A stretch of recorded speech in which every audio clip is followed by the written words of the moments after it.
বন্ধুরা, জয়ার কাছে তাড়াতাড়ি এসো। এগিয়ে এসো ভালো ছেলেরা, এসো। বলো জয়াকে কে ভালোবাসো? আচ্ছা ঠিক আছে, ওকে, আমি এখনই আসছি। আমরা ব্যর্থ রিলেশনশিপে বা এক্সামে ফার্স্ট ডিভিশন আশা করে থার্ড ডিভিশন পেলে বা স্কুলে টিমে খেলার সুযোগ না পেলে রিজেকশন ফিল করি। এর মানে কেবল এটাই যে আমরা যাই করতে চেয়েছি কিন্তু হয়েছে তার উল্টো।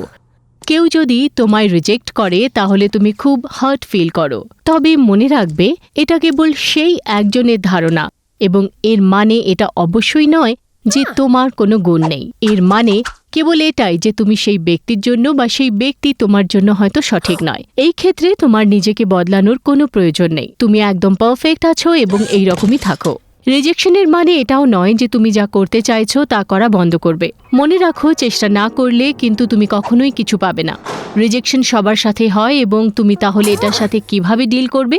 প্রথমেই তোমাকে অন্যজনের ডিসিশন মেনে নিতে হবে যে সে তোমাকে রিজেক্ট করেছে। সে হয়তো নিজের ভালোর জন্যই এমন করেছে এবং নিজের জন্য কি ভালো এই সিদ্ধান্ত নেবার অধিকার সবার আছে, যেমন তোমারও। অন্যজনকে ডিসিশন চেঞ্জ করার জন্য কনভিন্স করা হয়তো সফল না হতে পারে এবং সে যদি তোমার সাথে বন্ধুত্ব না রাখতে চায় বা ঘোরাফেরা না করতে চায় তাহলে অন্য কেউ নিশ্চয়ই যাবে। যদি এই ক্ষেত্রে তোমার দুঃখ হয় বা হার্ট ফিল করো তাহলে ইগনোর করবে না এবং এই ফিলিং চেপে রেখে একদম দেখানোর চেষ্টা করবে না যে তুমি ওকে। নিজেকে খানিকটা সময় দেবে এই অনুভূতিগুলো থেকে বাইরে আসার জন্য। যদি তোমার দুঃখ হয় বা রাগ হয় বা তুমি যদি প্রতিশোধ নিতে চাও, তোমার অবশ্যই কোনো ট্রাস্টেড কারোর সাথে আলোচনা করা উচিত ব্যাপারটা সঠিকভাবে হ্যান্ডেল করার জন্য। এর ফলে তোমার আশেপাশে সঠিক লোকেদের বা সেই কাজে তুমি আনন্দ পাবে সেটা বেছে নিতে সুবিধা হবে বা কনফিডেন্ট ফিল করবে। সর্বদা পজিটিভ থাকবে। মনে রাখো, একবার তোমাকে কেউ রিজেক্ট করেছে মানে এটা নয় যে নেক্সট বারেও একই পরিণাম হবে।